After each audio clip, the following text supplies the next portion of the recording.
6 July खालारनि बेलासिनि खुलुमनायखौ जासिहरग्रोनाय जाबाय। हादरनि रादाबाव नोंथांमोन बयखौबो बरायबाय। अन्नानै हादरनि रादाब चेनेलखौ लाइक आरो साबस्क्राइब खालामनानै हो। दानिया फैदो दिनैनि रादाबनि हेडलाइन्सआव। सेथियाव, क'क्राझाराव सानै आयेन बेरेखा जौ फालांगिरिखौ हमदों। गुबै दायनिगिरिया खारखोमानानै दं। क'क्राझार पुलिसआ बङाइगावनि प्रदीप महतो आरो मुकेश चौधुरी मिलायनाय जौ एबा बेजाल जौ बानायग्रा सानै जौ फालांगिरिफोरखौ खानो हायो। शुक्रबाराव बङाइगाव पुलिसनि हेफाजाबाव क'क्राझार पुलिसआ बङाइगावनिफ्राय सानै सुबुंखौ खायो। बङाइगावनिफ्राय हमजानायनि उनावनो पुलिसआ क'क्राझार सदर पुलिस थानायाव दायनिगिरिफोरखौ गोबां खौरां नागिरनानै सोंनाय फिननाय खालामबाय थायो। नाथाय आयेन बेरेखा जौ फेक्टरिनि गुबै दायनिगिरि एबा मालिक जोहोलाव सोमदोन बसुमतारी आरो धनन्जयआ दासिमबो खारखोमानानै दं।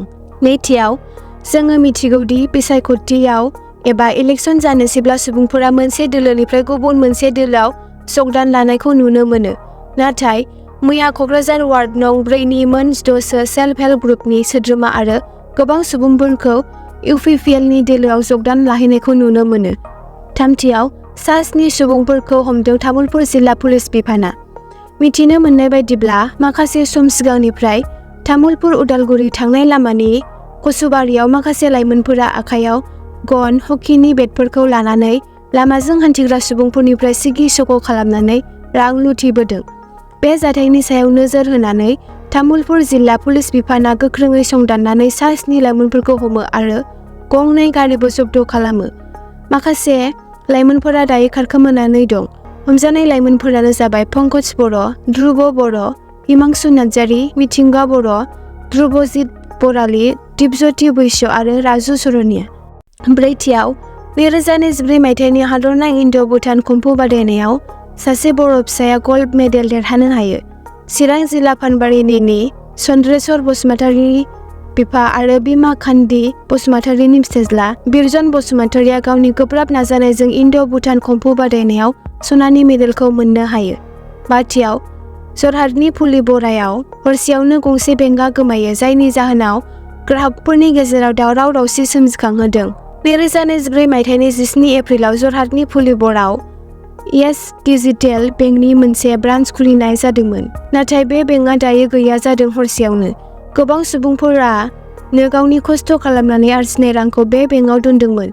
नाथाय दा बे बेंकनि मावग्राफोर एबा कर्मचारी नवज्योति पायें, जगन्नाथ पेगु, प्रसेनजित नर, गौतम कलिता आरो बे बेंकनि CEO बनमालि हाजरिका आरो गोजौ थाखोनि मावख'गिरिफोरा बेंकनिफ्राय गोमादों एबा खारखोमानानै दं।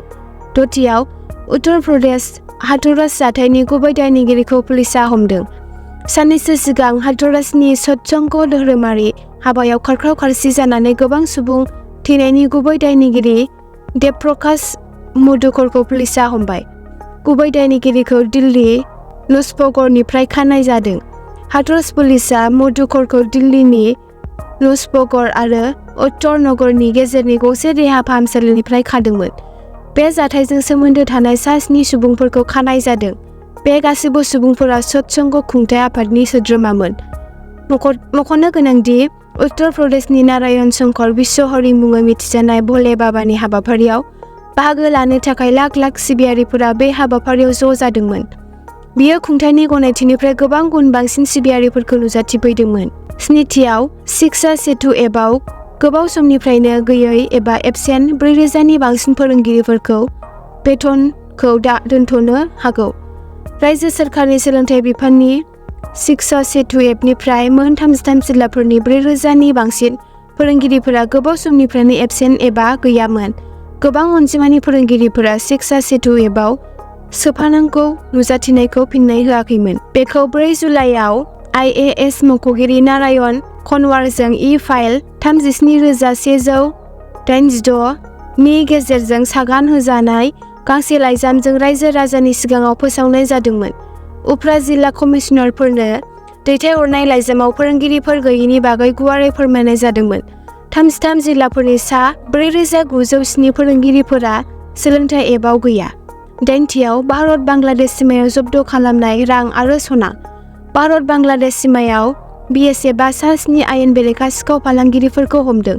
बे आयेन बेरेखा सिखाव फालांगिरिफोरनिफ्राय हमजानाय उनाव जब्द खालामनाय सना एबा रांनि बिबाङा दा बयनिबो मेगनखौ गोमोखांहोदों। खोला बेंगलनि नादिया जिल्लानि भारत बांला सिमायाव रेभिनिउ इन्टेलिजेन्स डाइरेक्टरेट (DRI) जों खालामजानाय मोनसे जथाय अपारेसनाव BSFआ बे आयेन बेरेखा सिखाव फालांगिरिफोरनिफ्राय 9.8 किल'ग्राम सना आरो नोगोद 11.5 लाख रां जब्द खालामदों। जब्द खालामनाय सनानि हाथाइनि बेसेना 6.86 कौटि रांनि बांसिन जानो हागौमोन। एसेनोसै दिनैनि हादरनि रादाबाव। भिडिअखौ जोबजासिम नायनायनि थाखाय हामबायसै। अन्नानै हादरनि रादाब चेनेलखौ साबस्क्राइब आरो नटिफिकेशन बेलखौ अन खालामनानै ला हादरनि रादाबनिफ्राय नटिफिकेशनखौ मोननो थाखाय।